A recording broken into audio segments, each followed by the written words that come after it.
mahal pero hindi quality. Yan ang golden rule ng ating product na i-review natin ngayong gabing to. At ito ay galing sa kaibigan natin at isa sa tumutulong sa atin at nag-sponsor sa atin.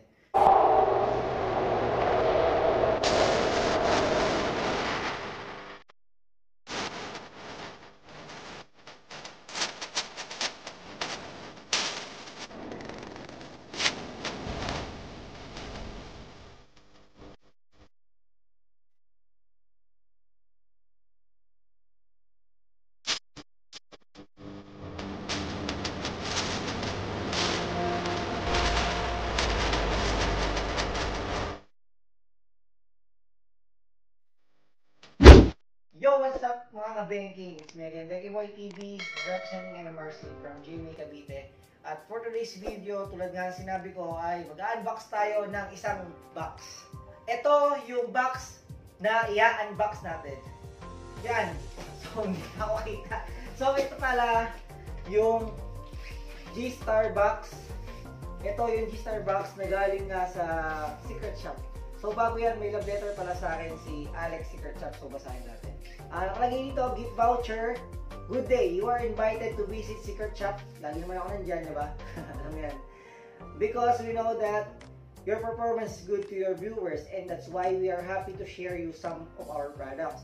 We hope to see you and visit us Secret Shop and continue your goal. We're proud of you and we want to be part of a simple way. God bless. Be part of the secret. Alexander Moje, Secret Shop owner. Yun. So, salamat Secret Shop sa pagtitiwala kay Benky Boy. Ito, natin patagalin to. I-unbox na natin. Let's go.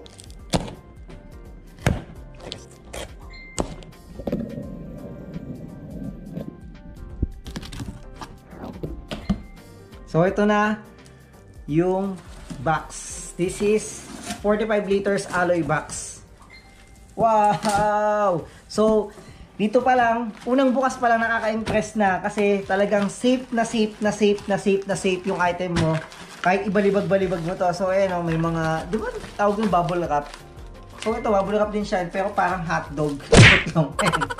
So, safe siya. Sa taas, sa gilid. Wow! Ang ganda. Yan o.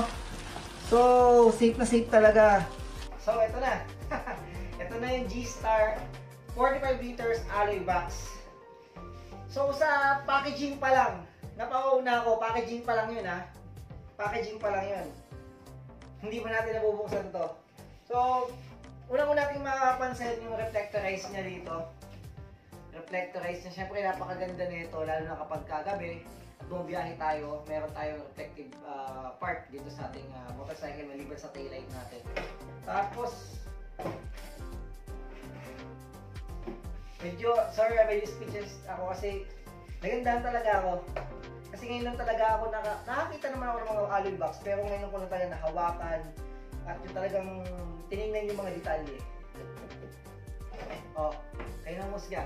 Ito ay 45 liters full alloy. Yung iba kasi, may mga nabibili na mga mas mura na mga boxes.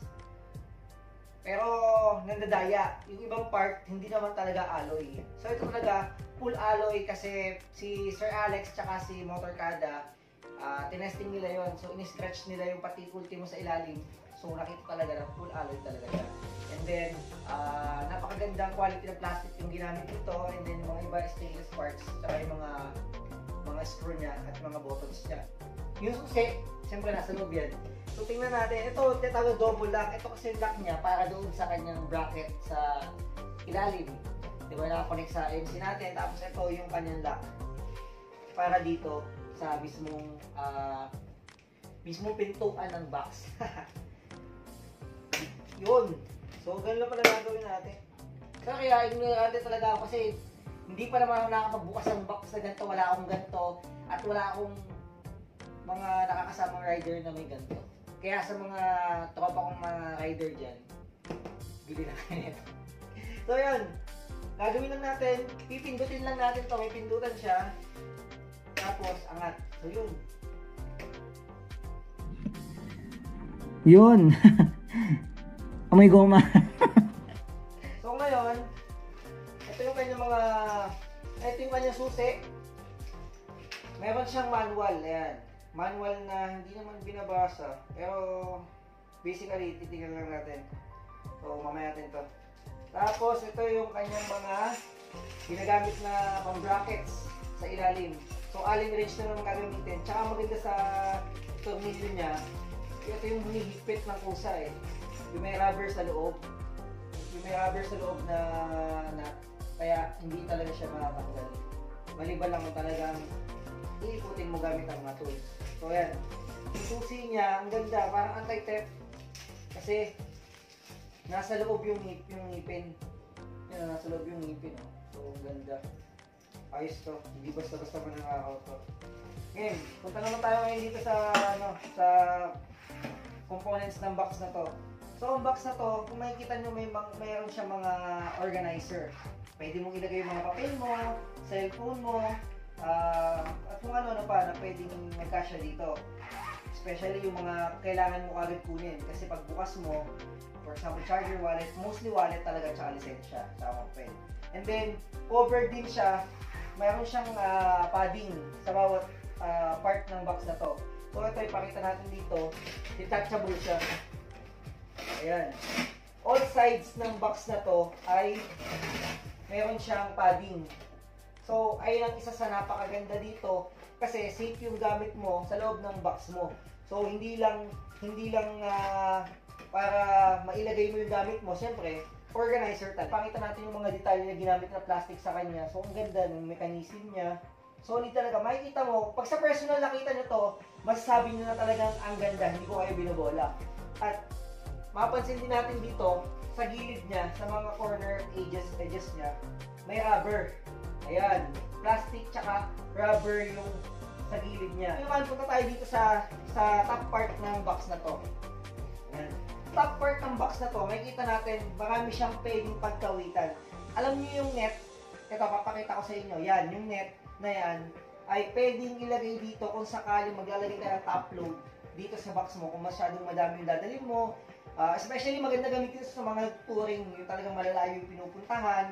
Napakaganda naman kasi pwede ka magsabit dito at dito sa sa gilid niya, pwede ka magsabit ng net na may hook. And then, mapapansin din natin sa corners ng G-Star box na to. Kasi ito, ang maganda dito, kung sakali man dala-dala mo at nalaglag siya, hindi pa din masisira yung part ng body ng alloy box na to kasi unang tatama sa kanya, kung magasasakyan, para siya may bumper. Plastic. Kaya, ayan, yung unang-unang sasalo, kung sakali naman na bumagsak. Yung sa ilalim naman niya, ito ay gawa sa steel. Ayan, yung sa tunog niya kasi, steel yan, bakal. Bakit bakal? Bakit hindi din ginawang alloy? Kasi alam naman natin, kapag alloy, mas magaan, at ang alloy, mas madali siyang mayupi kumpara sa pure na bakal. Ang mga good thing lang kapag alloy, yun nga, magaan, mas madaling dalhin.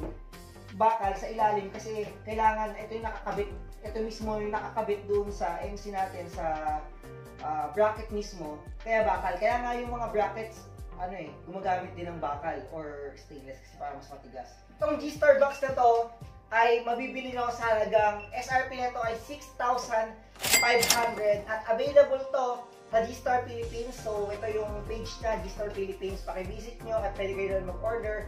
At ganun din, available din to kay Secret Shop, Bulihan, pati kay Motopic ML. So, sa mga gusto at naghahanap ng top box, so ito yung top box na may recommend ko sa inyo. Hindi lang dahil sponsored tayo ng Secret Shop, kundi nakita ko yung detalye at yung affordability ng box na to ay pasok na pasok doon sa hinahanap. Alam niyo naman ako, lagi kong sinasabi sa inyo, pag nag-vlog ako, may pinupuntahan akong shop. Lagi kong pinopromote sa inyo yung quality, pero affordable.